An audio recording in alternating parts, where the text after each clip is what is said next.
If you want to add a website link to your X, formerly Twitter, bio, you're in the right place. In this video, I'm going to walk you through the fastest way to add your website link to your profile so people can easily visit your site, portfolio, store, blog, or any other link you want to share.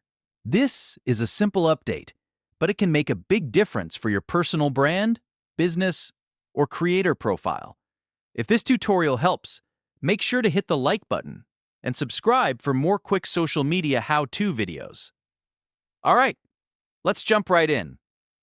First, go to your X profile page. You can do this by opening X and tapping or clicking on your profile picture, then selecting your profile. Once you're on your profile page, look for the Edit Profile button and click it. This will open your profile settings where you can update your name, bio, location, and website details. Now scroll down until you find the website field. This is where X allows you to add a clickable link directly on your profile. Click inside that field and paste or type the website link you want to display.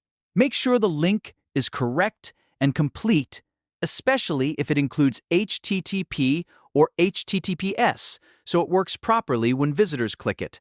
If you want to promote a YouTube channel, business page, online store, or landing page, this is the perfect place to do it. After you've entered your link, take a quick moment to review everything one more time. Check that the website appears exactly how you want it to. Then move to the top right corner and click Save. Once you save the changes, your website link will now appear on your X profile for anyone visiting your page to see and click. That means your audience can now access your website directly from your bio, which is great for driving traffic and building trust. If you ever want to change the link later, you can come back to the same website field and replace it with a new one in just a few seconds. So that's how you add a website link to your X or Twitter bio in just a few easy steps. If this video was helpful, please give it a like, subscribe for more tutorials, and I'll see you in the next one.